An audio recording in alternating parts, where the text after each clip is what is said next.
Marcus Kane, the rise and fall of a misguided soldier. Marcus Kane was born on a sweltering summer day in May 1965, in a small, unassuming town in Texas. It was the kind of town where everyone knew your name but no one ever quite knew your struggles. His father worked long hours as a mechanic, while his mother juggled part-time jobs to help keep food on the table. Life wasn't glamorous, but it wasn't unbearable either. Marcus grew up on stories of World War II heroes, tales of bravery passed down from his grandfather, and secretly yearned to one day be one of those names etched in the annals of history. In high school, Marcus exhibited exceptional physical prowess. He wasn't the star quarterback, nor did he shine in academics, but he had something different, a quiet determination that, in hindsight, people realized was his defining trait. He enlisted in the Marine Corps just days after his 18th birthday, bidding farewell to the dusty streets of his hometown with the hope of carving out a better path. The Marine Corps was everything Marcus had dreamed of. Stripped of his small-town identity, he was Marcus Kane the Marine now, strong, disciplined, and valued. Through sheer grit, he quickly rose up the ranks, earning a reputation as a reliable, no-nonsense soldier with a knack for solving problems under pressure. His commanding officers often remarked on his uncanny ability to stay calm, almost detached, in the heat of battle.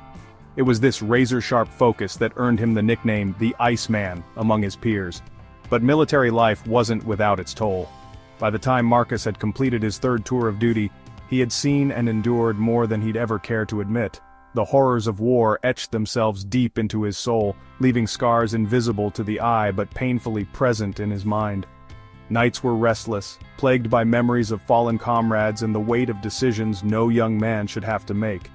When his time in the Marines came to an honorable end, Marcus returned home in 1988 to a much quieter existence. Yet, the stillness unnerved him. Civilian life felt alien, a stark contrast to the rigid structure and purpose the Corps had provided. Sure, people back home respected him, calling him a hero and thanking him for his service. But Marcus couldn't shake the creeping void inside him. He tried dulling it with long shifts as a security guard at a local bank, but monotony soon crept in. During these aimless years, cracks began to form in the armor of Marcus Kane. He never spoke about his time in the Marines, but people could see that something was eating away at him. The bank job wasn't glamorous, and the low pay didn't help. His frustration grew, and as his financial troubles mounted, so did his gambling addiction. A small vice that began with friendly poker nights and spiraled into high-stakes games where he bet money he didn't have. It started simply enough, a few bruised egos at underground poker tables, promises to pay debts he couldn't cover. But Marcus had always been a man of pride. When loan sharks came calling, demanding their due, the disciplined soldier within him made way for reckless desperation. He began skimming small amounts from bank operations, and when that proved insufficient, he delved deeper into the world of petty crime. In his mind, he rationalized it as survival, as if these actions somehow detached him from the guilt piling up. What stood out during these early criminal acts was Marcus's raw ability to manipulate and improvise. He wasn't loud or flashy, he was calculated. He could quickly assess who to trust and who to exploit, charming his way out of sticky situations more often than not. It was this cunning, paired with his military training, that made him an anomaly in the local crime scene. But for Marcus, it was never about becoming a kingpin or amassing wealth. It was merely about getting through one more week, paying off one more debt. By 1990, Marcus had become an entirely different man, a shadow of the soldier who had once proudly donned the Marine Corps uniform. He walked a tightrope between respectability and chaos, showing up to work at the bank during the day while moonlighting in Houston's underground at night. No one suspected just how double-edged his life had become. Yet, the path he chose was a slippery slope, and it wouldn't be long before it grew too steep to climb back up. That year, an impulsive decision changed his life forever. Facing insurmountable debts and feeling cornered, Marcus joined a group of local criminals in planning a bank heist. It wasn't supposed to end in violence, it was meant to be a quick in-and-out job. But when an alarm was tripped, and a young security guard stepped in to intervene, Marcus's instincts took over. In a split second he fired his weapon, not out of malice, but panic. The young guard fell, bleeding and unconscious. Marcus and his crew fled the scene, pocketing a small fortune, but the damage was done. Several weeks later, Marcus was apprehended by the police. The evidence against him was damning, and his poker face didn't help anymore. The once proud Marine, hardened by years of discipline, now stood before a judge as a criminal, sentenced to life in prison for his role in the heist and for shooting the guard. That day, Marcus Kane, the unyielding soldier, died in spirit, and a new man emerged, desperate, relentless, and scheming. But the story doesn't end there. For Marcus Kane, the prison bars weren't the end. They were just another challenge to overcome. The first crime. A dangerous addiction to stealing for Marcus Kane, the descent into crime began not with a grand heist or a violent act but with something seemingly innocuous, a temptation he couldn't resist.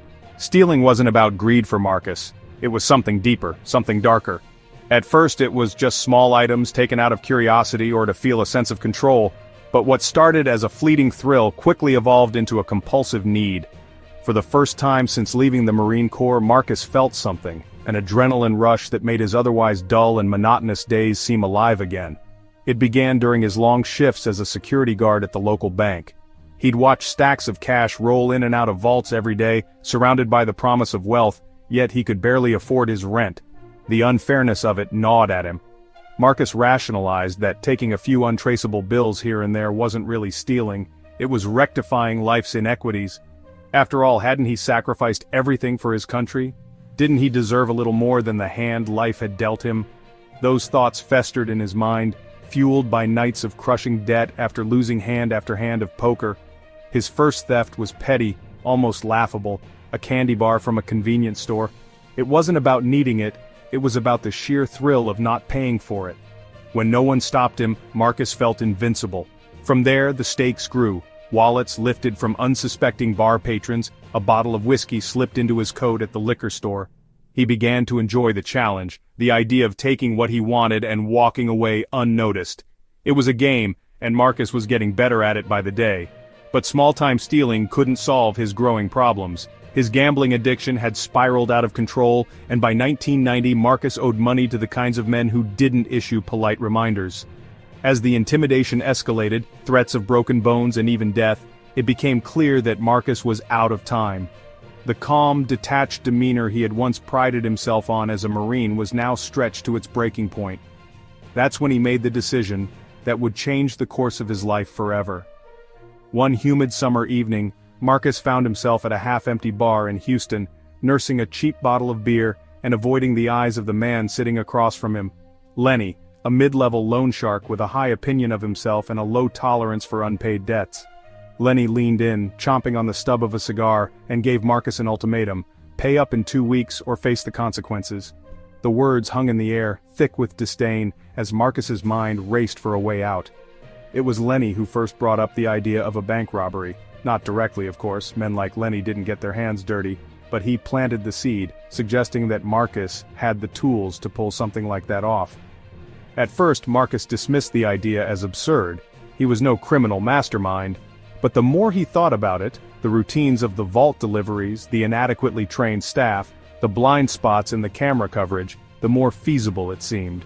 It wasn't like he was stealing from hard-working people. The bank was insured. They'd recover. And Marcus? He could use the heist to pay off his debts and start fresh. Within days, Marcus found himself in the back room of a dingy pool hall, surrounded by a motley crew of low-level criminals. They weren't exactly the A-team, just a bunch of desperate men looking for a payday. Marcus, with his military training and sharp strategic mind, was tasked with planning every detail. He mapped out the bank's layout, calculated the quickest route to the vault, and even coordinated getaway drivers. For once, Marcus felt in control again. He relished the role of the leader, the man calling the shots, even if he knew deep down that the whole scheme rested on a knife's edge. The robbery itself played out like a scene from a low-budget crime movie. It was a hot August morning when they stormed into the bank, ski masks pulled tight over their faces, barking orders at terrified tellers. Marcus's heart pounded as the others emptied the registers and stuffed cash into duffel bags. Everything was going according to plan, until it wasn't. A young security guard, barely out of high school, attempted to play the hero. He reached for his weapon, trembling as he aimed it at Marcus. It happened in an instant, a flash of panic, a split-second decision. Marcus pulled the trigger, and the guard crumpled to the floor. For a moment the room went silent except for the muffled sobs of the tellers. Marcus froze, staring at the bleeding young man, the weight of what he'd done crashing down on him. This wasn't how it was supposed to go. No one was supposed to get hurt. The crew fled into the sweltering Houston streets, the sound of sirens growing louder in the distance. They'd made off with a modest haul, enough to pay off Marcus's debts and maybe disappear for a while. But for Marcus, the money was the last thing on his mind. That bloodstain on the bank's marble floor was burned into his memory, a grim reminder of how far he'd fallen from the disciplined soldier he once was. In the weeks that followed, Marcus tried to keep a low profile. He avoided his old haunts, paid off Lenny, and even toyed with the idea of fleeing the country. But the walls were closing in.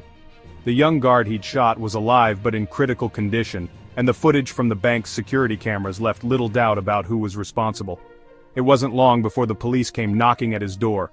When they arrested him, Marcus didn't resist. He sat quietly in the back of the squad car, staring out the window as the streets of Houston blurred past him. There was no sense of relief, no catharsis, just a dull, heavy resignation. He had crossed a line and he knew there was no going back. The Marine inside him, the man who once stood for honor and duty, was gone. All that remained was a desperate man drowning in his own mistakes. The early years in prison. Observing and strategizing for Marcus Kane, the first days in prison were nothing short of a whirlwind, a chaotic descent into a world he'd never imagined for himself. The cold, unwelcoming concrete walls of the Texas high-security prison felt more like a tomb than a correctional facility. As the heavy steel doors clanged shut behind him, Marcus knew one thing with absolute certainty. He wouldn't spend the rest of his life in there. He couldn't. But escaping wasn't just a matter of brute strength or an impulsive dash for freedom. It was a test of patience, intelligence, and resilience. And Marcus, a man forged in the disciplined fires of the Marine Corps, excelled in all three, adapting to prison life. At first, Marcus kept his head down. He wasn't the type to stir trouble in a place where fights broke out over a pack of cigarettes or a wrong glance. He ate his meals in silence, avoided eye contact in the yard, and followed orders as if he were still taking commands from his drill sergeant. To the guards, he came across as just another inmate resigned to his fate. But inside, Marcus's mind was always working. Prison was full of rules, both written and unwritten, and Marcus quickly learned to navigate them. The guards were the first thing he studied. He saw how their shifts rotated, which ones were more attentive and which ones spent their time scrolling through papers or shooting the breeze. Marcus noticed when the new recruits were on duty, young, nervous, and itching to assert their authority, but he also paid close attention to the veterans, the ones so jaded by years on the job that they rarely looked twice at what seemed routine. The prisoners, too, were like pieces on a chessboard. Marcus observed their alliances, subtle power plays, and hidden currencies. There were the enforcers, the sneaky middlemen, and then the manipulators, the ones who worked from the shadows. He kept a mental catalog of faces and habits, watching how deals were brokered, contraband smuggled in, and favors exchanged. Marcus wasn't interested in joining a gang or building a reputation. He was simply gathering information, dissecting the system from the inside out. Finding the cracks in the system prison was designed to crush a man's spirit. But Marcus saw it differently. He approached every crack in the system as an opportunity, every routine as a potential vulnerability. A loose bolt on a cell door, a corner of the yard that the cameras couldn't quite capture, a guard who always seemed distracted during night shifts. He noticed how the daily schedules followed a rhythm that, like clockwork, left certain blind spots in security. Meals were served at the same time, inmates moved between their cells and the yard in a predictable flow, and contraband inspections were more of a formality than a serious procedure. Marcus started practicing patience, something he'd honed in the Marines but lost in the chaos of his post-service life. Here in prison, though, he began to see time as his greatest advantage. He realized that flexible plans, a series of steps unfolding over months or even years, were the only reliable way of achieving his goal. And so, Marcus waited and watched, biding his time until just the right moment presented itself. Becoming invisible. While Marcus's mind burned with a quiet intensity, outwardly, he was the definition of average. He didn't try to be the loudest in the yard or the toughest in the lunch line. Instead, he faded into the background, perfecting the art of being unremarkable. Guards labeled him a model inmate, always cooperative, never combative. Many of them stopped paying attention to him entirely, which suited Marcus just fine. In their eyes, he was just another lifer with nowhere to go and nothing to lose. His cellmates came and went, but Marcus rarely let anyone get too close. Trust was a luxury he couldn't afford. Still, he charmed when he needed to, building surface-level rapport with both guards and inmates without giving too much of himself away. It wasn't long before Marcus scored small privileges. A job in the laundry room, where he could observe which uniforms were logged in and out, a seat in the library, where he scoured books on engineering, locks, and infrastructure. Each privilege wasn't just a convenience, it was a carefully calculated move in his long game, mapping his environment. With every passing day, Marcus's mental map of the prison grew clearer. He memorized its layout, from the location of the warden's office to the position of every surveillance camera. He counted the steps it took to walk from his cell block to the library, knew exactly how long it took for guards to patrol certain intersections, and made note of secondary exits, fire escapes, and supply closets. Every inch of the prison was catalogued in his mind, as if he were preparing for a military operation. Even seemingly small details fascinated him. He discovered that certain areas of the prison had poor ventilation, leading to slight dampness on the walls. To Marcus, that moisture wasn't just an annoyance, it was a sign of structural weakness. He wondered how deep those cracks went, and whether they could be exploited. Building the network. Though Marcus operated mostly alone, he wasn't above using others to his advantage. Over time he established a network of unwitting allies, a corrupt janitor here, a naive cafeteria worker there, all of whom supplied him with minor but crucial pieces of the puzzle. One guard, who had a penchant for long coffee breaks, was quietly bribed to leave certain doors unlocked. Another inmate, an amateur electrician, fixed a broken light fixture in Marcus's cell in exchange for cigarettes, never realizing he was helping Marcus scout the wiring system. The trick, Marcus understood, was never to rely on just one person too much. If anyone started suspecting his intentions, even slightly, the whole plan could unravel. A man with a plan.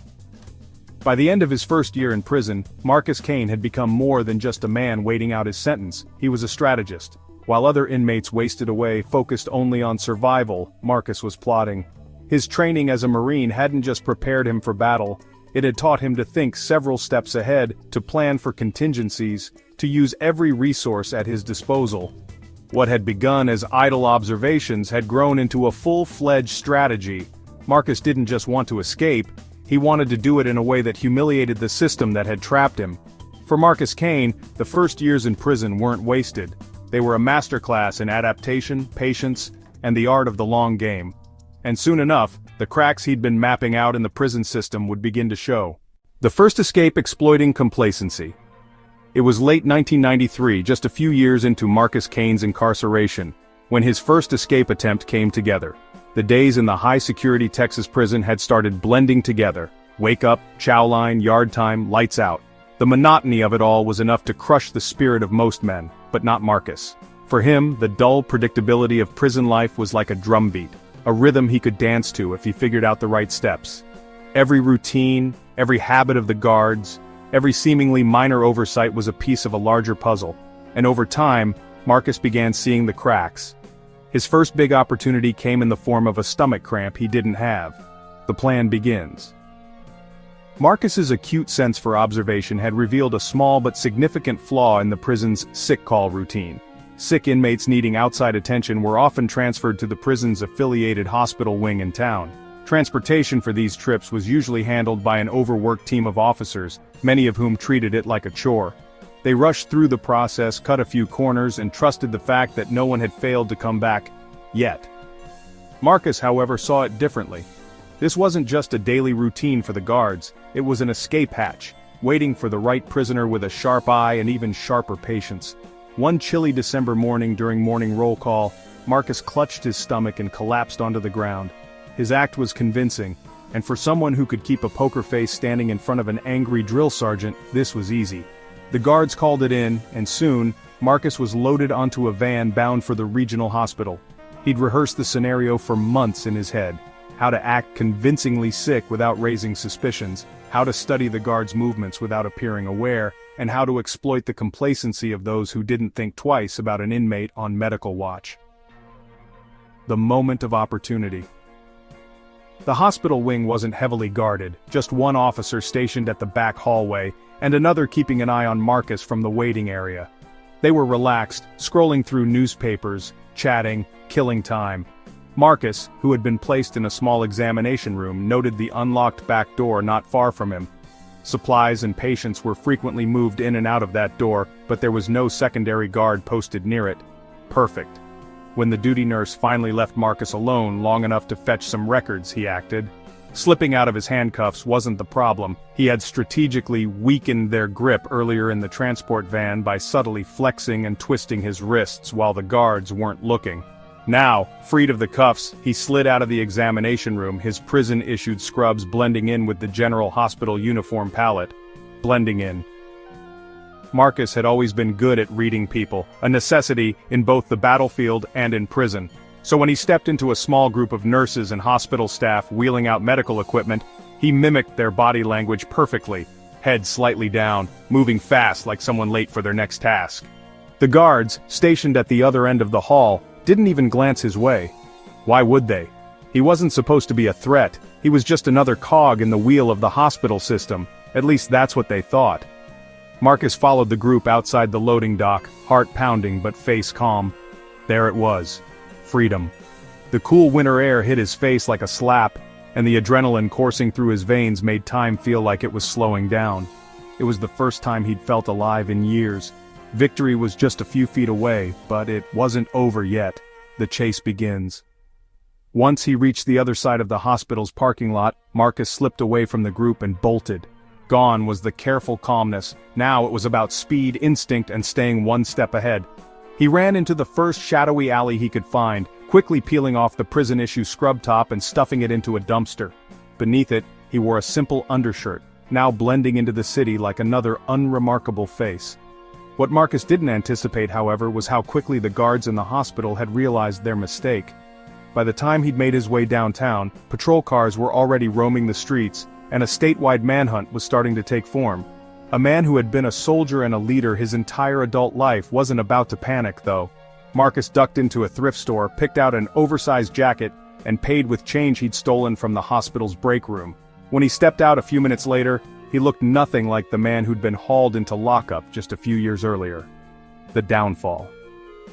Despite his incredible attention to detail and instincts, Marcus couldn't account for everything. Freedom felt intoxicating, and in his excitement, he made his first critical mistake. He wandered into a pawn shop in the heart of the city, hoping to trade some small stolen items he'd pocketed during his escape for enough cash to buy a proper change of clothes and find shelter. What Marcus didn't realize was that the pawn shop owner, a cautious and nosy man, recognized his face from the news bulletin playing on the tiny TV in the corner of his shop. Within 5 minutes of Marcus leaving the store, the shopkeeper called it in. Local law enforcement followed the tip, sweeping the area until spotting Marcus walking into a worn-down motel just 10 blocks away. His freedom, so calculated, so hard-earned, lasted less than 7 days, captured but undeterred. When they caught him, Marcus didn't fight. He knew it was over for now. The escape might not have ended the way he'd hoped, but in his mind, it wasn't a failure. It was a practice run, a test of what was possible. And now Marcus knew what it would take to do it all again, but better.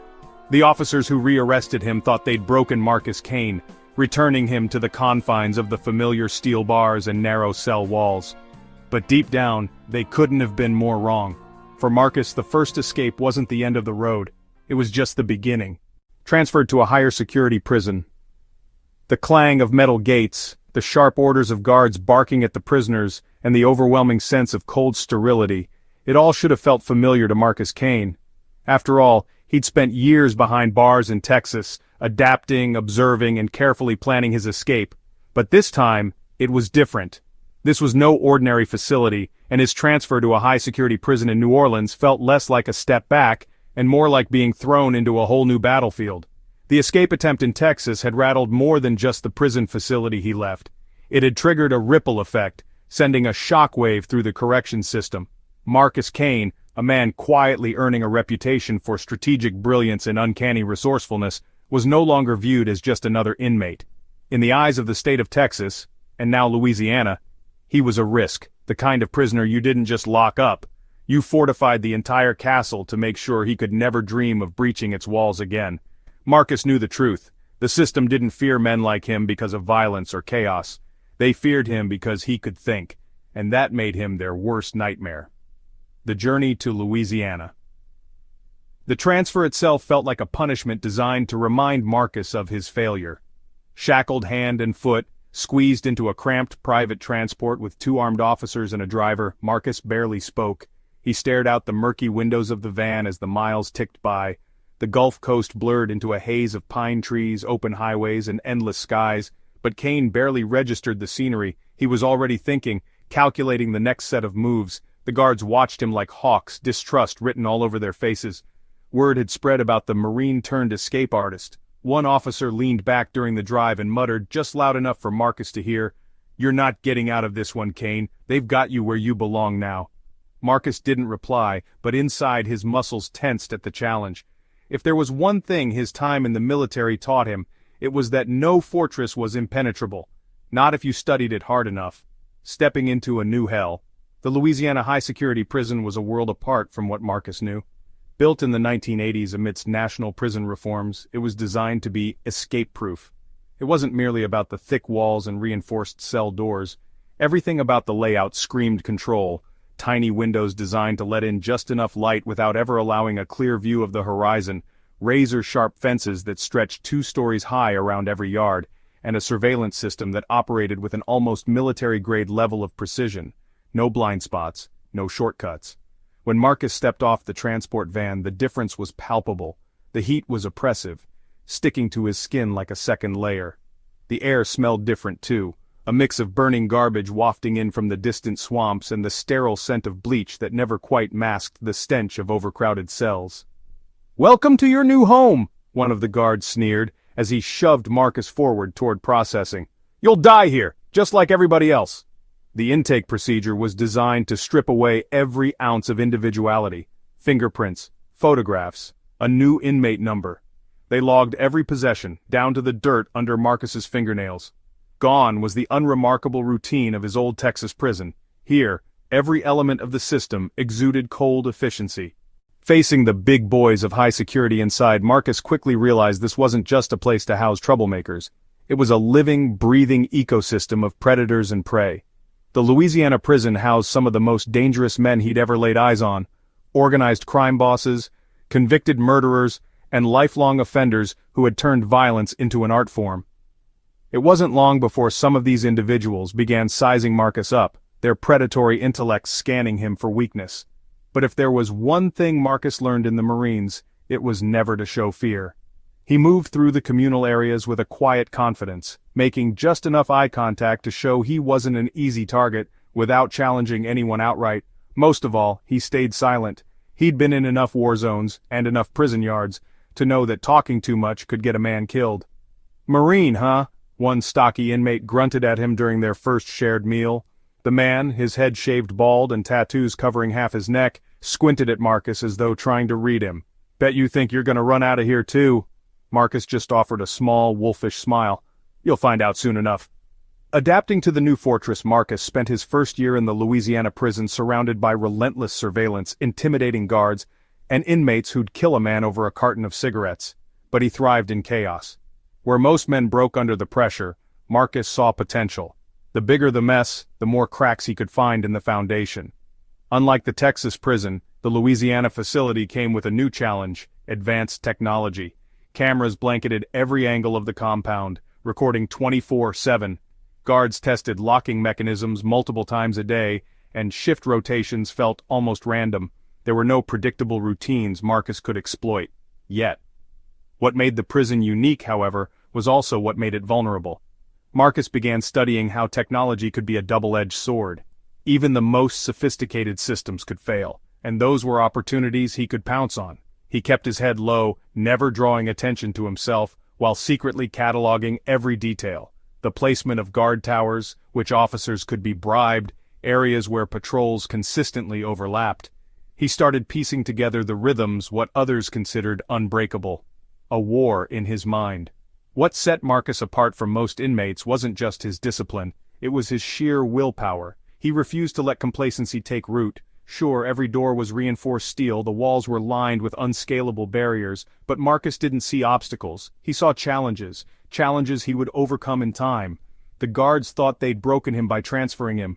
To the outside world, Marcus Kane, the escape artist, seemed pinned down, his spirit crushed by Louisiana's impenetrable prison. What they didn't realize was that Marcus wasn't just adapting, he was planning. Each passing day in this hellhole wasn't a punishment, it was preparation. And Marcus Kane didn't forget. He never forgot the humiliation of being recaptured after his first escape. He never forgot how those guards sneered at him, how the system thought it could outthink him. That memory burned inside him like a fire. If they thought this new prison could hold him, they were in for another surprise. Marcus only had one rule from the moment he stepped into the Louisiana facility: don't rush, plan smarter, move faster, win bigger. Ventilation system, a daring escape. By the time Marcus Kane had spent 3 brutal years in the Louisiana high-security prison, he had seen his share of broken men. For many, the crushing monotony of locked doors and the suffocating watchfulness of the guards was enough to bury the faintest flicker of hope. But Marcus wasn't built like the others. Quietly, day by day, he had been watching, mapping, and planning. For what, none of his fellow inmates could say. Yet deep within Marcus, the fire to escape burned just as strongly as it did the day he'd first walked into a prison. This time, the fire had a new outlet: the prison's ventilation system, a hidden lifeline. The ventilation system was something most prisoners overlooked. It was a bland, unassuming series of rusted grates and weakly humming fans. Most of the inmates paid no attention to it. To them, it wasn't a way out, but another reminder of how trapped they were, locked behind thick walls and deadly fences. For most inmates, the ventilation ducts were too small to navigate, too treacherous to consider. A fool's errand. But for Marcus Kane, it was a path. Marcus discovered the idea almost by accident. One humid afternoon in the laundry detail, as he folded freshly washed prison uniforms, he noticed something peculiar. The vent on the far wall of the room looked older than the rest, covered in layers of grime and rust, as if it had been neglected for years. Unlike the other ducts scattered around the prison, this vent didn't appear to have the same reinforcements as the rest. No cages, no heavy bolts, just 4 screws holding it to the wall. For most men, that vent might have been just another piece of background noise in the grim gray prison walls, but Marcus saw it differently. It was a weak link in an otherwise unbreakable chain, planning the impossible. For months, Marcus studied that vent, obsessively watching every detail like a predator stalking prey.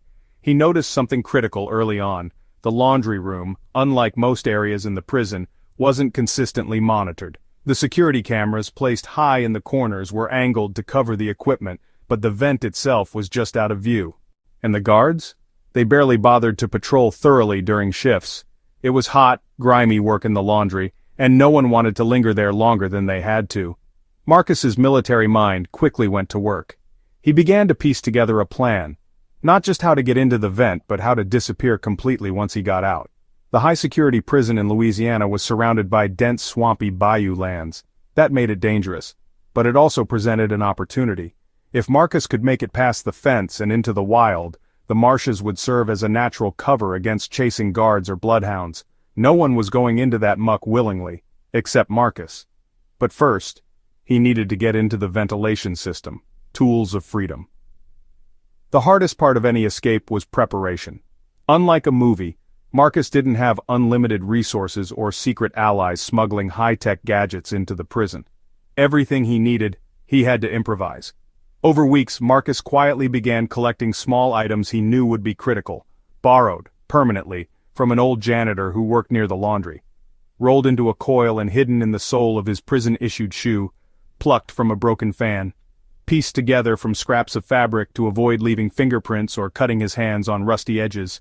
Shaved bars of soap, molded into cylindrical shapes resembling vent screws, in case anyone noticed the missing hardware.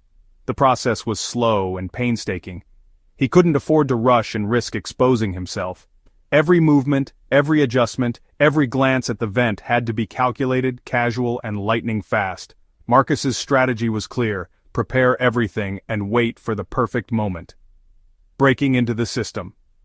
The perfect moment came one rainy night in late August. Lightning cracked against the ink-black sky, masking any noise Marcus made with its distant rumble.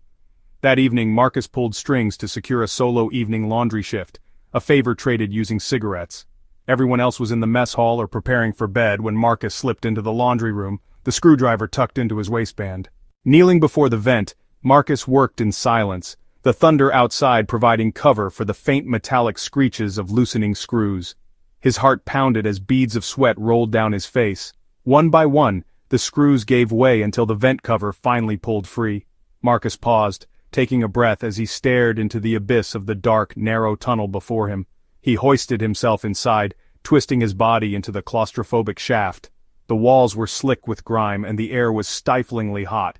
Each movement felt like a wrestling match with the space itself. His arms and legs scraped along sharp edges and filthy surfaces as he pushed himself deeper into the labyrinth. Navigating the maze. The ventilation system wasn't the straight, clean pathway Marcus had envisioned. It was a maze of twists and turns that seemed to double back on itself as it stretched across the prison structure. He moved inch by inch, his hands guiding him as his mind remained focused on the map of the prison he'd memorized like religious scripture. He recalled every guard shift, every external vent location, and every weak point in the structure. Time didn't exist inside the ducts, just the rhythmic sound of his breathing and the determination that kept him moving forward. At one point, Marcus hit what felt like an impassable corner. A fan, old and barely functioning, blocked the path ahead. He couldn't push through it, so he pulled out the wire coil he'd hidden, painstakingly unscrewing its mount while balancing his body awkwardly in the narrow tunnel. The process took nearly an hour, but Marcus managed to disable the fan without alerting the guards, emerging into freedom. After what felt like an eternity, Marcus finally reached the final vent leading to the outside. Peering through the slats, he saw exactly what he had anticipated. A blind spot in the yard where weathered pipes and equipment shielded much of the ground from the security camera's view. Beyond it lay the electrified fence, and just past that, the swampy, foreboding expanse of the Louisiana Bayou. He kicked out the vent cover as quietly as he could and crawled out into the wet grass, the cool night air hitting him like a shock. He didn't stop to savor the moment. Marcus bolted into the shadows, ducking low as he moved toward the farthest corner of the yard, where the fence stretched into a patch of untamed vegetation. With a stolen pair of rubber gloves wrapped in fabric for insulation, Marcus scaled the fence. The faint hum of electricity buzzed inches from his face as he carefully maneuvered over the razor wire. And then, with one final jump, Marcus Kane was free, the dangers beyond bars. The swamp was both an ally and an enemy. The thick sludge of water and reeds quickly swallowed his boots, and the unrelenting mosquitoes attacked him in swarms. But the darkness was his shield. By morning, Marcus was miles away, deep in the uncharted waters of the bayou, where no search party could track him down easily. For 3 days he survived by stealing from abandoned fishing shacks and rationing the small pieces of bread and dried meat he'd grabbed before the escape. But Marcus wasn't the only predator in the swamp. Despite all his cunning, he was spotted when he emerged near an old gas station just outside Baton Rouge. A trucker, suspicious of Marcus's disheveled appearance, tipped off the local sheriff after recognizing his face from a news broadcast. Marcus, physically drained but mentally sharp, put up a brief chase before law enforcement descended on him in full force. Captured again. When the guards dragged Marcus back to prison, bruised and caked in mud, there was no celebration in his soul. The vent escape had been genius, yes, but it was also incomplete. As they processed him back into the system and transferred him to an even harsher facility, Marcus's mind was already working on what went wrong. For Marcus Kane, the ventilation escape wasn't his defeat, it was only step one. Next time, he wouldn't just plan an escape, he'd make sure no one could catch him. Enhanced sentence and transfer. The courtroom was silent as Marcus Kane stood before the judge, waiting to hear the next chapter of his already volatile life. His escape from the Louisiana maximum security prison had been spectacular in its audacity, but the system was not impressed. There was no recognition of his military-grade intelligence, no admiration for the months of meticulous planning that had culminated in his brief taste of freedom. Instead, there was only the cold, unrelenting force of justice, ready to deliver its verdict. When the judge's gavel came down, Marcus learned his new reality. An additional 20 years stacked onto his original sentence. For most men, that ruling would have been soul-crushing. 20 years was more than a punishment. It was a death sentence for anyone hoping to see the outside world again. But Marcus Kane wasn't most men. As the words echoed through the courtroom, Marcus didn't flinch, didn't blink. On the outside, he looked like a man resigned to his fate. On the inside, his mind was already racing. The weight of consequences. Back in his new cell, Marcus had time to reflect on what had gone wrong. The vent escape had been brilliantly planned, but not perfectly executed. He could pinpoint the exact moment his freedom had slipped through his fingers, stepping into that gas station near Baton Rouge. It was a small misstep, one that seemed trivial at the time but had turned the tide entirely. He replayed the events in his mind, analyzing each decision. Mistakes like that wouldn't happen again. The next escape would be flawless. But what Marcus didn't account for was how heavily his actions had rattled the system. He wasn't just another inmate anymore. He was an embarrassment to the correctional officers, the wardens, and the powers that had sworn their facilities were impenetrable. The Louisiana prison officials weren't about to risk another attempt. They recommended something drastic: transfer Marcus Kane to the most secure facility in the country. The decision to transfer Marcus's new accommodations were going to be at a supermax prison in Nevada. Known for housing the most dangerous and resourceful criminals in the nation, this institution was in a league of its own. It wasn't just about keeping inmates locked up. The prison was designed to completely strip away any semblance of humanity, independence, or hope. For Marcus, it was the state's declaration that they were done playing games.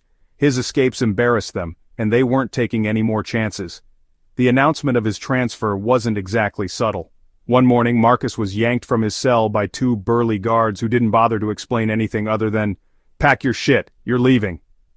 They shackled him hand and foot, adding a heavy-duty chain around his waist for good measure.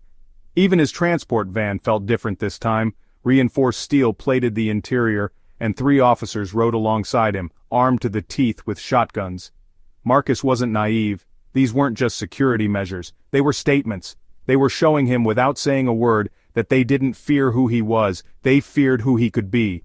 The road to Nevada. The journey to Nevada was long and grueling.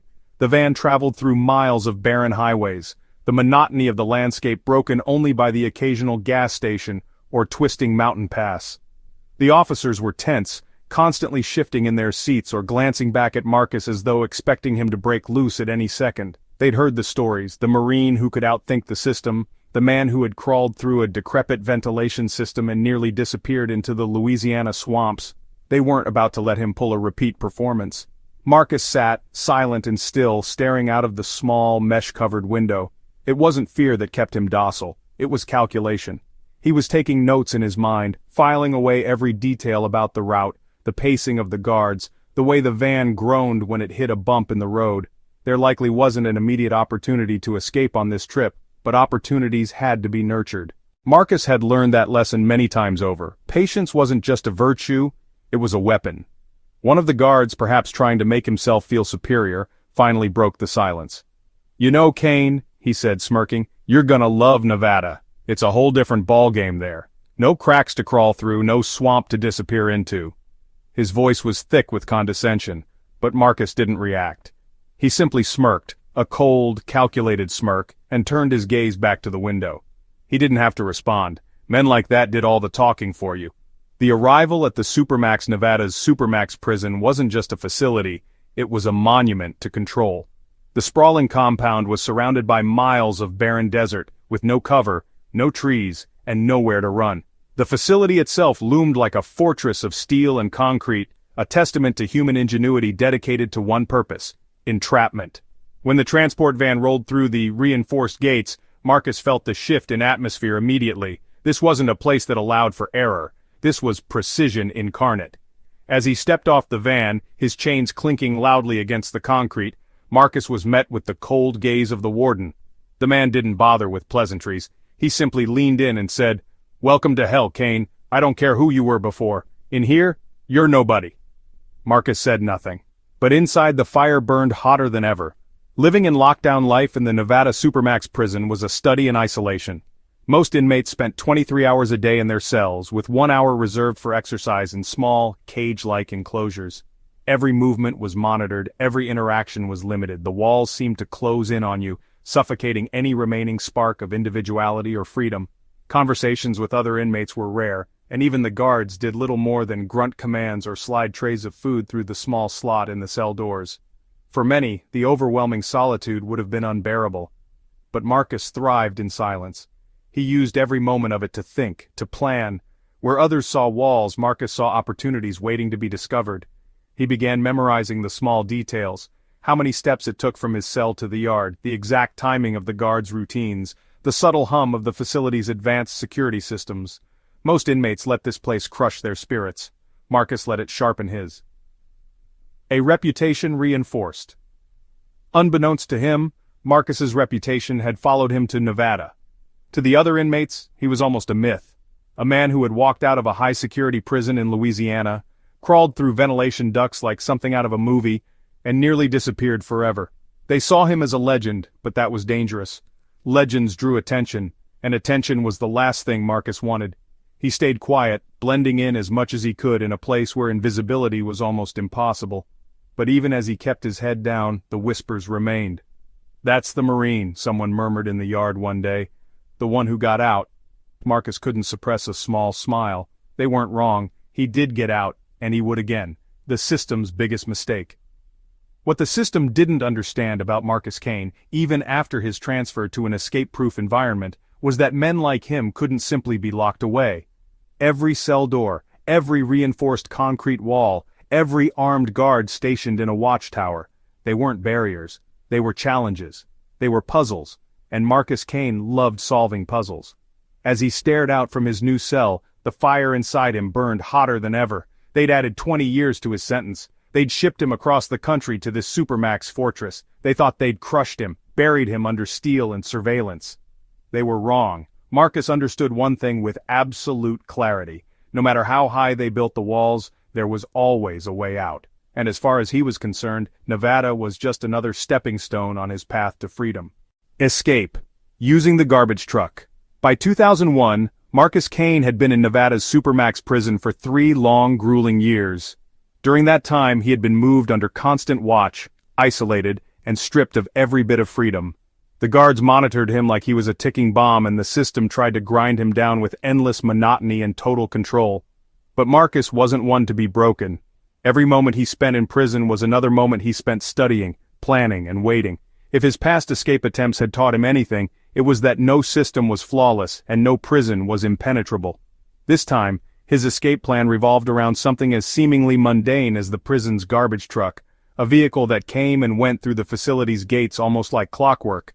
While to most inmates it was just another piece of the prison routine, to Marcus, it was a golden opportunity. A new opportunity, a new approach. Marcus first noticed the garbage truck detail when he was granted a rare job working in waste management. It was a dirty and unglamorous duty, hauling the facility's trash from one end of the complex to another. For most inmates, the job was little more than punishment disguised as labor. It was hot, smelly, and exhausting. But for Marcus, stepping into the gritty mechanics of prison trash meant only one thing: access. Over the weeks, Marcus observed the garbage routine with a soldier's eye. The truck made its rounds twice daily, once in the late morning to collect trash from the various units, and again in the late afternoon to haul it out of the prison yard to a distant landfill. The key detail was this: the trash was inspected inside prison grounds, but once the truck left the compound, it was allowed to pass through the gates without another glance. The guards trusted the routine. They trusted the system. Marcus knew better. Routine is the crack in the wall, he thought to himself. Predictability will always be their weakness. Laying the foundation. As with any escape, preparation was everything. Over months, Marcus worked subtly to ensure his plan would remain undetected. The garbage truck itself was equipped with a large metal compactor, designed to crush trash into a dense block before dumping it at the landfill. It was dangerous. A single slip in judgment with the compactor could mean death. But Marcus had no plans to use it in its operational mode. Instead, he identified a small crawl space at the rear of the truck's container, just behind the compactor, where someone could theoretically hide if they could avoid being noticed. Without tipping anyone off, Marcus adjusted his routines while working on the garbage detail. He volunteered to handle loading trash bags onto the truck, ensuring his proximity to the vehicle. He made mental notes about the guards who handled the waste inspections, spotting which shifts seemed the most lenient and which officers were most distracted. Prison officers, much like anyone else, had routines. Marcus could tell when one officer was more focused on his lunch break than the trash inspections. That was the guard Marcus needed to exploit. Building trust with the system. The other critical element of Marcus's plan was his behavior. By this time, Marcus was a sneaky legend among Nevada prison officials. His prior escapes meant that he was watched constantly, and he knew trust was something he couldn't rely on. But Marcus also understood that authorities had short memories. After a few years of good behavior and keeping his head low, suspicion around him finally dulled. To most of the guards, Marcus Kane was just another inmate who had fallen in line. He kept his demeanor deliberately unremarkable, quiet during meals, cooperative during yard time, and diligent during garbage shifts. By staying invisible, Marcus was not only masking his plans but also ensuring that the guards didn't see him as a threat anymore. If there was one thing Marcus knew how to do, it was play a long game. The critical morning. The escape began on a cool March morning. It started like any other day on Marcus's waste management detail. The garbage truck backed into the yard with a loud groan of its engine, the compactor still caked in layers of grime and trash unceremoniously stacked in black plastic bags.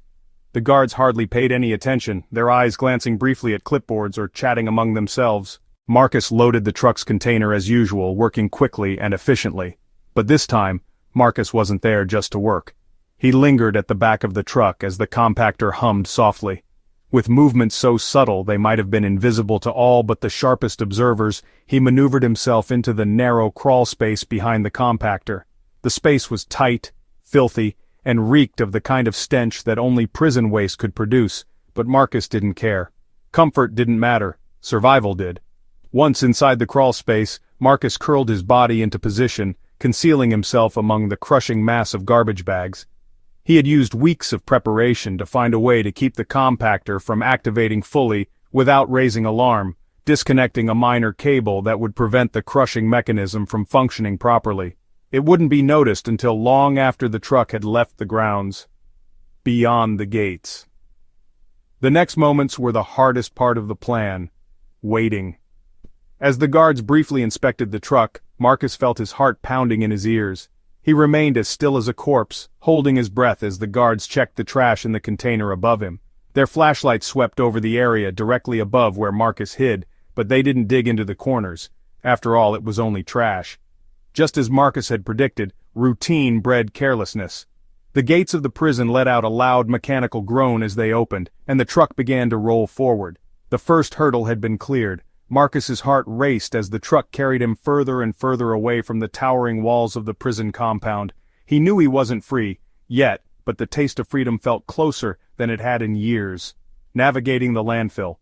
After traveling for 30 minutes, the garbage truck arrived at its destination, a sprawling landfill stretching for acres. Workers at the site seemed to pay even less attention than the prison guards.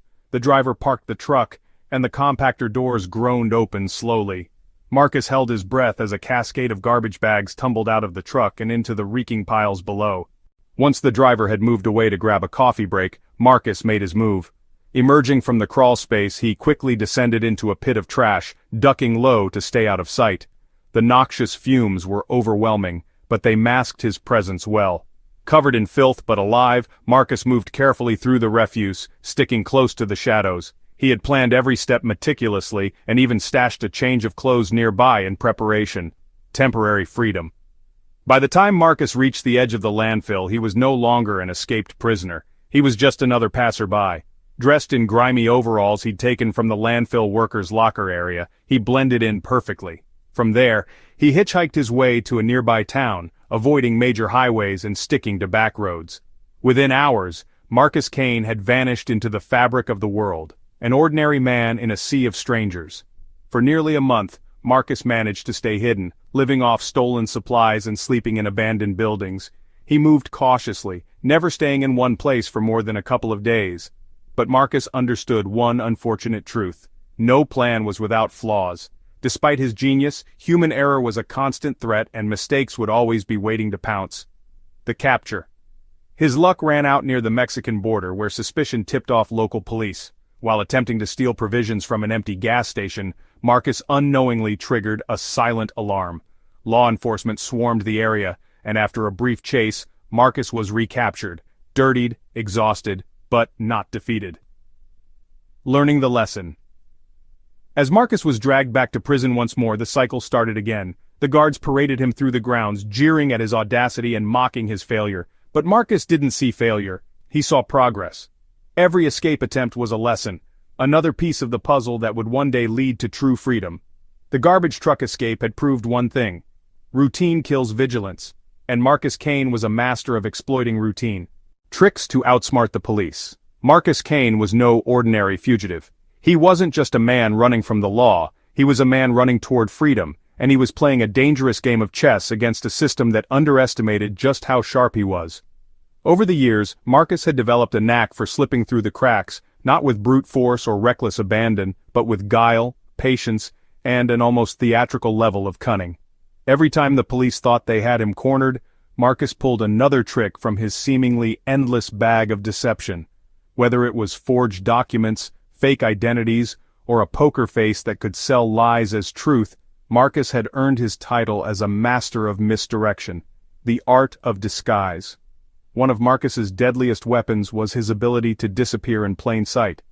This wasn't just about putting on a wig or changing his clothes, it was about embodying a completely different persona. He knew how to act poor enough to draw sympathy but not suspicion, confident enough to gain trust but not attract attention. Every detail of his appearance was calculated. Once, while the police were actively pursuing him after an escape, Marcus walked right past a patrol car parked outside a post office. How? He disguised himself as a janitor, complete with a mop bucket and a dirty gray jumpsuit he'd stolen from a maintenance closet in a nearby motel. He even whistled an off-key tune as he pushed the mop bucket down the street. The officers didn't even glance his way. Marcus understood one fundamental truth: people only see what they expect to see. As long as he matched the expectations of someone unimportant, someone invisible, no one would ever question his presence. The power of fake documents. Forging documents was an art form, and Marcus had become something of an artisan. During one of his longest stints on the run, he managed to create an entirely new identity for himself as David Reynolds, a truck driver from Georgia. To pull this off, Marcus scoured libraries and public records offices, studying how Social Security numbers were assigned, which states issued certain forms of licenses, and which documents he needed to avoid detection. His fake IDs were far from perfect, but Marcus understood that it wasn't about perfection, it was about confidence.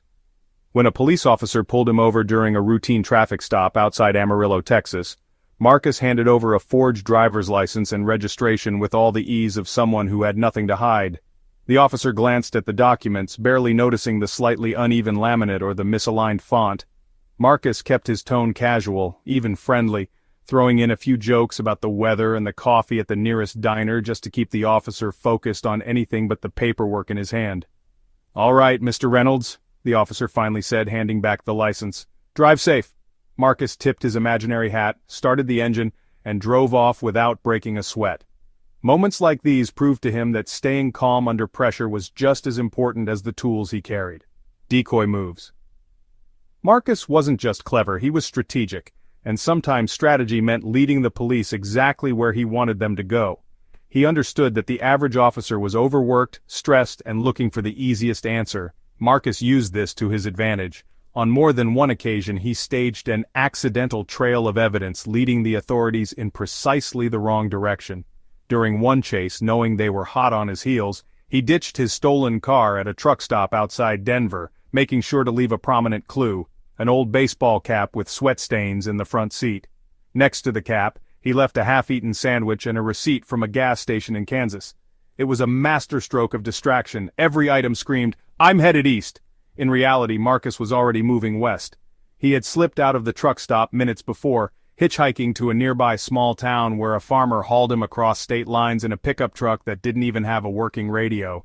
By the time police swarmed the truck stop and launched a manhunt in Kansas, Marcus was 300 miles away, sipping lukewarm coffee at a roadside diner in Utah. Reading the system, one of Marcus's greatest strengths, was his ability to think like the people chasing him. He knew police procedures, not just the basics, but the deeper logic behind their decisions. He understood how roadblocks were set up, where patrol cars would stake out, and how officers communicated over the radio. He also knew how to spot patterns. A rookie cop would hold their flashlight differently than a veteran during a night search, or a tired officer's reaction time would slow during the graveyard shift. These small observations became Marcus's playbook. Marcus also exploited the fact that law enforcement agencies didn't always communicate well with one another. Once, while evading capture after crossing the border from Nevada to California, Marcus noticed something peculiar. The California Highway Patrol cars seemed to be acting independent of the broader search effort. What most wouldn't have noticed, Marcus used to his advantage. He doubled back into Nevada, briefly passing through the territory of another agency that hadn't been fully looped into the manhunt yet. While the jurisdictions struggled to update each other, Marcus slipped through the cracks. Audacious bluffing. There's a certain boldness that comes with constantly cheating death, or in Marcus's case, constantly cheating capture. In one infamous incident, Marcus was waiting for a bus at a Greyhound station when a local police officer strolled in, scanning faces. The man's eyes lingered on Marcus, who appeared perfectly calm, flipping through a discarded copy of the Wall Street Journal. It didn't take long before the officer approached him. "What brings you here?"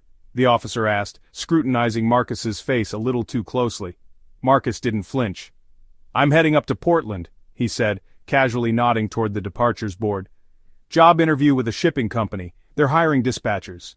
The officer hesitated, trying to place where he'd seen Marcus before. Marcus leaned into the moment, flipping open the paper to the classified section. "You know, it's tough out there," Marcus said conversationally as he circled a random listing with a pen he'd carried for weeks. "Can't hurt to keep a few options ready, right?" The officer, no doubt questioning whether his instinct was worth further inquiry, nodded slowly before muttering something about staying safe. The moment the officer left, Marcus stood, boarded the nearest departing bus, and vanished yet again, adapting to every scenario. What made Marcus truly dangerous to the authorities was his ability to adapt. He wasn't married to one playbook or dependent on a single method of evasion. Each encounter taught him something new, each close call refined his craft. When technology shifted, Marcus shifted with it. He once noticed police drones circling a high-traffic rest stop where he was hiding, so he blended into the shadows of a moving semi-truck as it pulled out of the parking lot.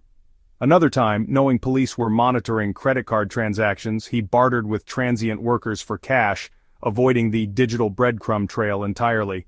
Every failed capture was a lesson, and for Marcus, the lessons piled up into something powerful, an arsenal of knowledge he used to outwit and outrun his pursuers time and time again.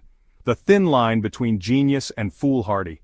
For every successful trick Marcus pulled, the stakes became higher, the risks deadlier. He knew that the longer he remained free, the more resources the system would throw at catching him. He wasn't just a fugitive, he was a symbol of the system's failure. And as much as Marcus loved the game, he also knew the deeper truth. Every move, every lie, every act of genius was walking a razor-thin line between freedom and disaster. Marcus Kane wasn't just escaping the police, he was rewriting the rules of the chase. The final escape. The mysterious shipping crate. By 2009, Marcus Kane's legend had grown larger than life, both inside and outside the walls of the high-security prison, where he was once again confined. Each of his previous escapes had been a testament to his brilliance, patience, and grit. The authorities had done everything they could think of to keep him locked away. Reinforced cells, round-the-clock surveillance, isolation, and transferring him halfway across the country to eliminate any environmental advantages he'd once exploited. But in their quest to keep him contained, they'd underestimated one key fact. Marcus Kane wasn't just looking for cracks in the system, he was engineering them. When the opportunity finally presented itself, Kane orchestrated his most daring and elaborate escape yet, a plan to hide himself inside a shipping crate, the genesis of a final plan. Marcus had spent years studying the prison's routines. While the guards and officials believed their latest round of measures had rendered escape impossible, Marcus saw things differently. Every strict policy, every hyper-secure change made to prevent escape, introduced small, unnoticed vulnerabilities.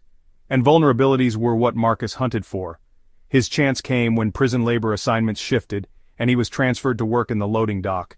This area, tucked away from the main cell blocks, was where large shipping crates were brought in to deliver supplies, everything from furniture to industrial cleaning equipment.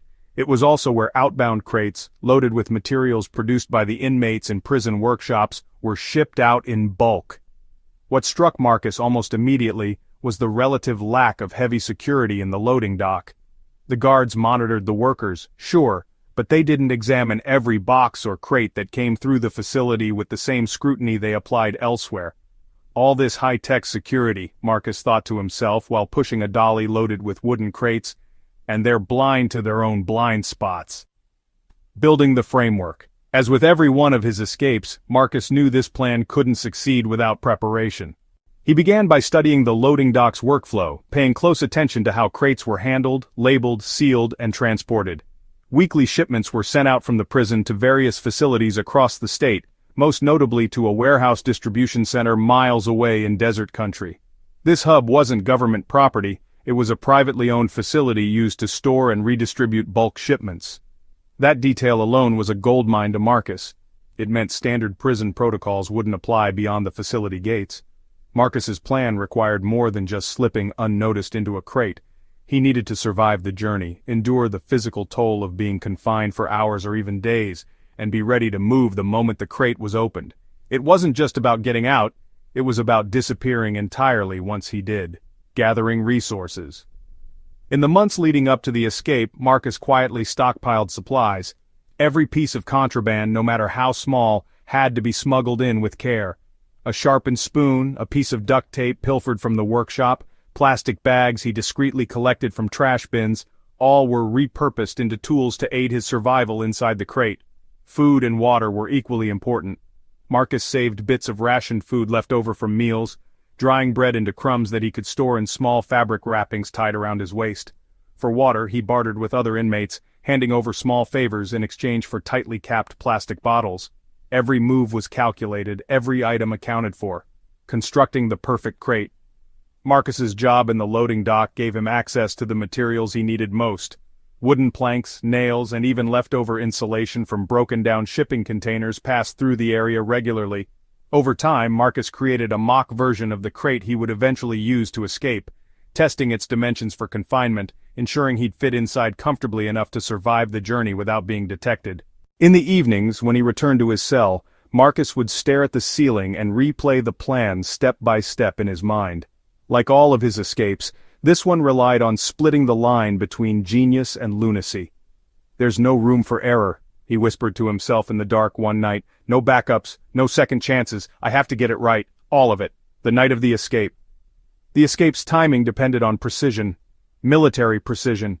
Marcus knew hundreds of crates circulated regularly through the loading dock, and his own would be lost in the shuffle, as long as he timed everything perfectly. The day before the intended breakout, Marcus secretly prepared his crate, making sure it was nailed lightly shut but not sealed so tightly that he couldn't push his way out from the inside. He carved small air holes inconspicuously into the wood, careful to camouflage them with factory markings. On the night of the escape, amid the chaos of inmates hurriedly loading crates for shipment deadlines, Marcus made his move. He slipped into the crate he'd prepared, a tight fit, but doable. Carefully closing it behind him, he positioned himself to allow air circulation and to avoid too much movement during transit. The guards on the dock paid no mind as forklifts carried out the final batches of crates. After all, why would anyone suspect this particular box, one of thousands, to be hiding a man? The journey out. The ride inside the crate was brutal. Marcus's body pressed tightly against the wooden planks on all sides, the smell of the damp material mingling with the stale air. Every bump in the road jostled him into awkward, painful positions, but he gritted his teeth and forced himself to adapt. Survival required discipline, and discipline had been drilled into him since his days in the Marines. Through the crate's tiny ventilation holes, faint sounds bled in, the low hum of the truck's engine, the occasional muffled voices of warehouse workers. He tracked time by listening for shifts in the noise, a change in pitch when the truck slowed, or the distinct echo of emptier storage spaces as it parked at the warehouse for unloading. Once inside the distribution center, Marcus waited calmly. He didn't know how many hours would pass before he acted, but patience was as much a weapon for him as any tool. Emerging into the shadows deep in the early hours of the morning, Marcus heard his moment arrive, the distinct sound of crates being shuffled, and the echoes of workers stepping away after a shift change. With a quiet strength honed from years of survival, Marcus pushed against the crate's weakened lid until it gave way, spilling bits of packing material onto the floor. He emerged quietly, his senses on high alert, and took in his surroundings. The warehouse stretched wide and high, stacks of boxes and crates forming tall columns like sentinels in the eerily silent space. Marcus moved quickly, weaving through the maze of storage racks until he reached a service exit. Dressed in overalls he'd stolen along the way and carrying nothing to identify him, Marcus blended into the sleepy industrial district surrounding the warehouse. By sunrise he had slipped onto the highway with a trucker willing to give him a ride for nothing more than a quiet nod of gratitude. The aftermath of genius. Marcus Kane's escape from prison using the shipping crate became the stuff of legends, though many refused to believe it at first. Authorities scrambled to piece together how such a well-watched inmate had managed to slip through their fingers once again. They wouldn't confirm the details publicly, out of sheer embarrassment, but the damage was done. Marcus had vanished into thin air, leaving behind nothing but questions and red faces. This time Marcus didn't make the mistakes of the past.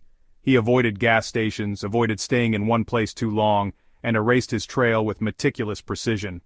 For almost 2 years Marcus lived in rural Mexico under an assumed identity, far from the reach of law enforcement.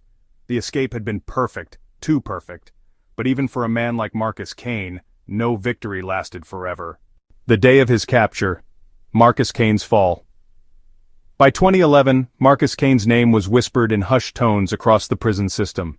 Tales of his escapes had become the stuff of legends, earning him an almost mythical status among both inmates and law enforcement officials. For more than 2 years Marcus had been a ghost, evading capture with a mix of uncanny intelligence, resourcefulness, and pure grit. The world believed he had disappeared for good, and perhaps even Marcus himself dared to think he was untouchable. But as any seasoned fugitive comes to learn, time and luck always runs out. Marcus Kane's fall was as dramatic as his life had been thus far. Not because he got caught. Every fugitive knows that inevitability shadows them every moment. What made Marcus's capture so devastating was how close he had come to freedom, true, permanent freedom, before it all fell apart, the new life in Mexico. After his daring escape from the Nevada Supermax in 2009, Marcus had fled south, slipping across the U.S.-Mexico border with the same ease he approached any act of survival. He found refuge in rural Mexico, a land where anonymity can feel like a second skin, especially for someone as careful as Marcus. He settled into a small village perched on the edge of a desert, far from the chaos of city life and any prying eyes. The local population didn't ask many questions, and Marcus offered no answers. He posed as a handyman named Miguel, fixing roofs, repairing fences, and quietly living under the radar. His days were slow and uneventful, a far cry from the relentless adrenaline of his previous years. But even in his newfound simplicity, Marcus was methodical. He spent his free time creating contingency plans, false passports hidden in buried containers, stashed currency, and multiple exit strategies. He kept to himself, trusting no one. Yet, escape wasn't just about running, it was about blending, disappearing into the folds of life. And for a while, Marcus had done exactly that. A growing burden. Still, peace didn't come easy to a man like Marcus. While his mind remained sharp, his body was starting to wear down. Years of confinement, escapes, and constant vigilance had left scars, not just visible ones but the kind of damage that runs deep, gnawing at the soul. The once disciplined Marine found himself growing restless in the quiet of rural life. He began making small mistakes, mostly minor, like chatting too candidly with certain locals or venturing out too often to nearby markets. Yet, as small as they were, these mistakes began to tip the delicate balance he had so carefully maintained. Marcus knew better than anyone that there's no such thing as total security when you're a wanted man. Every trip outside his safe zone was a gamble, but for all his wisdom, he underestimated just how relentless the system could be when someone like him becomes a target. Unraveling at the border, Marcus's final mistake came on a mild spring evening in 2011, near the U.S.-Canada border. After years of a quiet life in Mexico, Marcus had decided it was time to move again. It wasn't fear. He hadn't been tipped off or made a critical mistake. It was intuition. He felt the walls of anonymity closing in, even in the relative safety he had crafted for himself. Freedom had become a game of motion. Staying static, no matter how well hidden, felt like inviting disaster. The plan was simple. Cross into Canada using forged travel documents and slip into the wilderness of British Columbia. Marcus believed the vast forests and sparse population would offer the perfect cover for the next phase of his life, a life where he could vanish completely. But something went wrong. The details remain unclear, even to Marcus himself, but a single careless move unraveled everything. While parked at a gas station just 40 miles from his intended crossing point, Marcus attempted to trade a stolen car for provisions at the shop attached to the station. The car was poorly matched for his usually meticulous tastes. It stood out, flashy and clearly suspicious.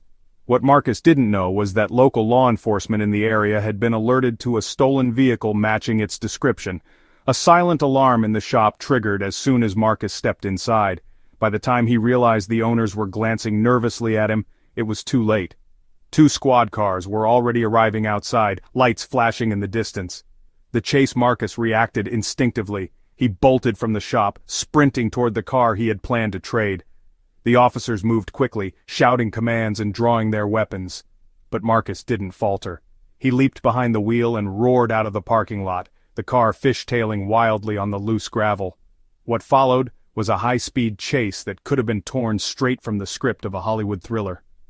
Marcus weaved deftly through the winding mountain roads, his military training kicking in as he anticipated the moves of the pursuing patrol cars.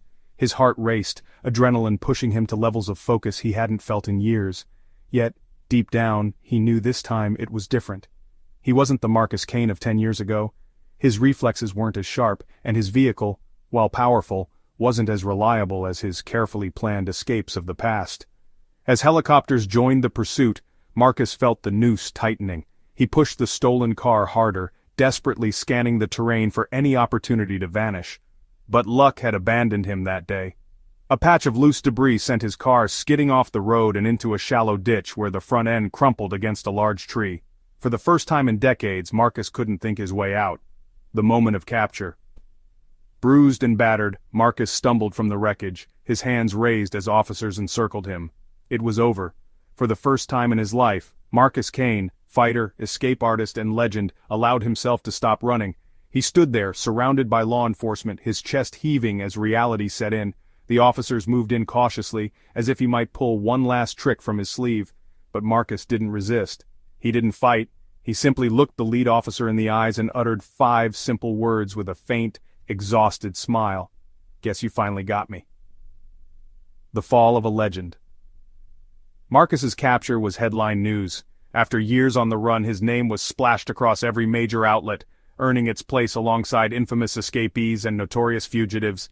The guards at the Supermax prison where Marcus was returned celebrated their moment of victory, mocking the man who had once made them look like fools.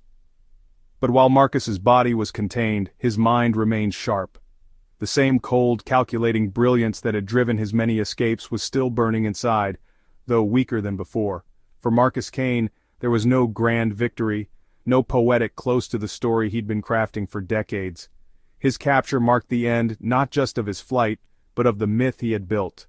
In the shadows of his cell, Marcus now faced the reality of his limits, for no matter how brilliant or determined a man may be, no one outruns inevitability forever. The end in the Supermax. Marcus Kane was back where he swore he'd never return. A concrete cage defined by steel doors, fluorescent lights, and a world that moved on without him. Captured in 2011 after yet another legendary escape, Marcus was no longer just a prisoner, he was an icon of failure and defiance, someone who had tested the limits of the system multiple times, only to be pulled back into its unforgiving grasp. But this time, there weren't going to be any blind spots, gaps in the system, or moments of hubris for him to exploit, not here, not now. The Supermax prison was a world designed for men like Marcus Kane. Buried deep in Nevada's deserts, miles away from anything resembling civilization, it was named USP Florence ADX, the most secure, maximum security penitentiary on American soil. Known to inmates and guards alike as the Alcatraz of the Rockies, it was a modern fortress built to house America's most dangerous, cunning, and unpredictable criminals. But for men like Marcus, these walls weren't just about punishment. They were the system's final proclamation, "We control you now." And for the first time in his life, Marcus wondered if they might actually be right. Arrival at the final cell.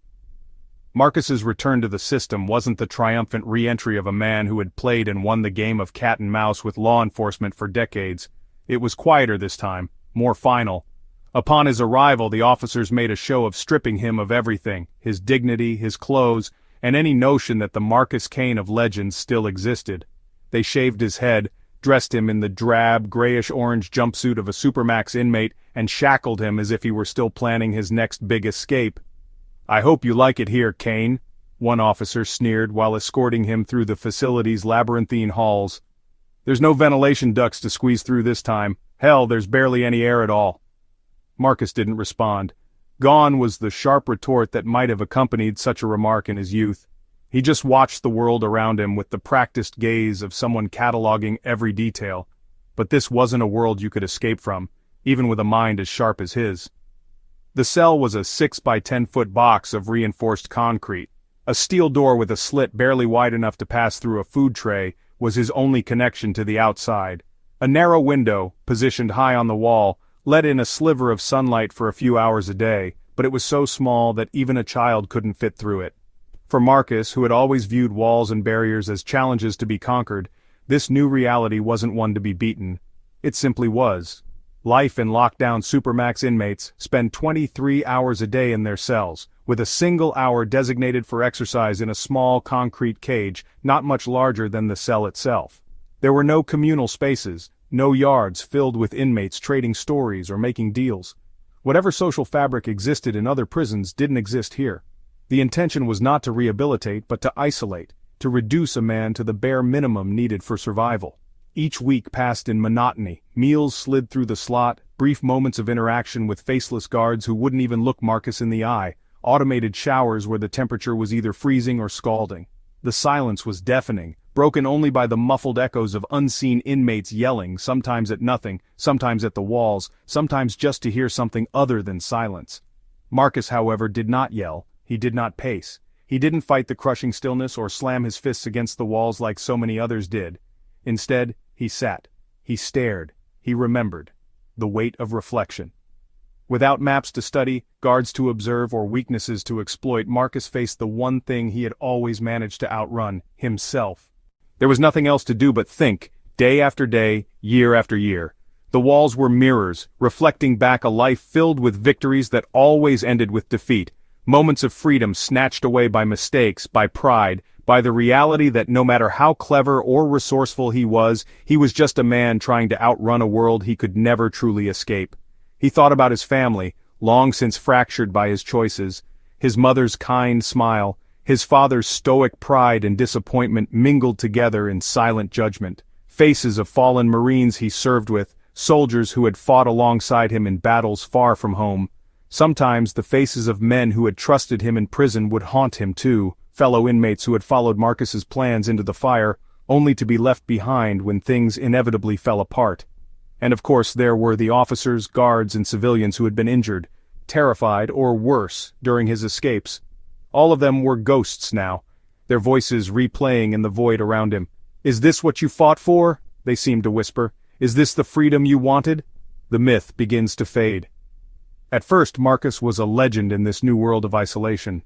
The guards, still carrying the burden of his past blows to their pride, treated him with a combination of caution and disdain. Some whispered his name like it held weight, like they were still angry at what he had represented. But over time, the legend began to fade. Marcus ceased to exist to the outside world, not because he had escaped this time, but because the system had succeeded in doing what no wall, fence, or guard had ever truly done before. It made him disappear without even needing to bury him. The newspapers stopped mentioning him. Younger guards came and went, clueless about the man who had once humiliated their profession. And Marcus himself? He stopped resisting the erasure. He stopped calculating routes, stopped noticing guard rotations. He became, for the first time in his life, just an inmate in a cell, a number on a roster of society's most dangerous men. A final question. In the dim hours of the night, when the walls felt like they were breathing and the silence turned into a kind of oppressive white noise, Marcus sometimes allowed himself a single fleeting thought. Was it worth it? The years of planning, the escapes, the adrenaline, the brief tastes of freedom, they had defined him for so long, but what had they brought him now? He was here, alone, forgotten by the world. Every escape had been a rebellion against the very idea of being caged, and now he was in the ultimate cage, one that neither brute force nor cunning could penetrate. For a man like Marcus Kane, there was no worse prison than the one in his mind. The fire that never dies. But even in the depths of isolation, Marcus Kane was still Marcus Kane. He refused to become one of the shadows, even as his body aged and his name became just another footnote in the annals of prison history. The fire of who he was burned somewhere deep within. His mind, sharp as ever, kept spinning. He marked time not by the passing of days, but by the plans he still dreamed of making. Of course, the world outside might have moved on. The system might have won the battle, but Marcus Kane had played this game long enough to know that battles don't always decide the war. "Every wall has a weakness," he whispered to himself one night, staring at the unyielding concrete ceiling. Even this one. The question wasn't if Marcus Kane would escape. The question was if the fire inside him would burn long enough for him to find his weakness in the system, or if that fire would flicker out first. Because if there was one thing Marcus Kane believed in, it was this. no prison was forever.